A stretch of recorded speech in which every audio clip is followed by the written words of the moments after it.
Yeah, we got it. She's literally just nailing it. I don't know how are we gonna choose. I'm born and raised in LA. It's my favorite city in the world. I feel so lucky and fortunate to be here. I'm also the daughter of a Guatemalan immigrant. My mother's from Guatemala, my dad is a black man. And so living in LA just was really a great intersection of so much culture, and I got to grow up with that culture. And so when you think about East on Rodeo, there's a duality to the name. If you were born and raised in LA, you know that there's Rodeo Drive, and there's that, and then there was Rodeo Road. It's now Obama Boulevard.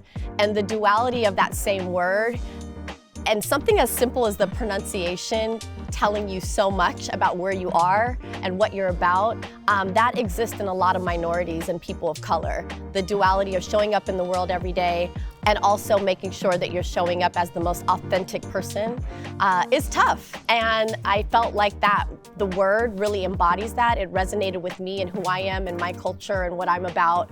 And so yeah, that's kind of where it came from.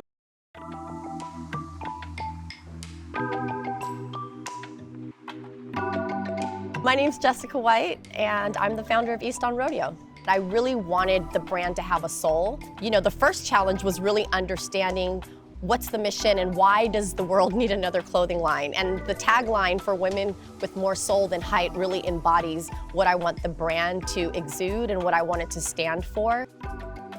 It was really important to me to define or redefine the word petite. For so long, I resisted doing a petite brand for the simple fact that it didn't really resonate with me. I always thought of it as being that kind of like corner space in the department store that didn't have a lot of options, or it really shows up as a very feminine floral dresses and girly girl style, which is not my style at all. And I resisted it for so long, and then eventually I'm like, well, create what you want to see in the world. And I think that so many of the women that influence me in my life are short and so much more powerful, resilient, and I really want a brand that shows that side of short women, okay? Because we're doing big things. I just love the idea. Once I thought of it that way, I was empowered, and I wanted to kind of put that out there as well. As far as fashion, I grew up loving fashion through my grandmother. I didn't see myself reflected in magazines, places weren't talking to me, but watching my grandmother get dressed really always stuck with me. And she had this red suit that when I saw her put it on, the confidence that it exuded really stuck with me all through my life. And that's why the first collection has this powerful red as a tribute to her as well. I also think that red looks beautiful on all skin tones, and I wanted that to do all the work for the collection. So I muted the rest of the collection with this tan and this brown, really kind of symbolizing the different skin tones that you see all throughout the city, and kind of what we're all made of. And there's a lot of versatility. So you'll notice that you can wear the pieces multiple different ways, and that was important to me too, just to get the most wear out of your buck. And so I think that came across really nicely. BELLA+CANVAS is a great example of one of the resources and partnerships that came to East on Rodeo as a part of the Stateless Incubator. And it's been amazing. I mean, I've had the opportunity to, like this sweatshirt that I have on right now is a BELLA+CANVAS sweatshirt. And then we put our branding on it. And so it's an amazing opportunity for us to get our branding out there, but also for it to be incorporated into the collection in a really seamless way and a very approachable way. And so I think even for the collection that we'll be launching these in, it really kind of gives the collection that added layer of streetwear inspiration that is so integral to the brand and the design principle.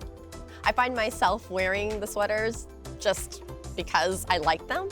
And I know that sounds really simple, but it's important, it doesn't feel forced, the relationship doesn't feel forced.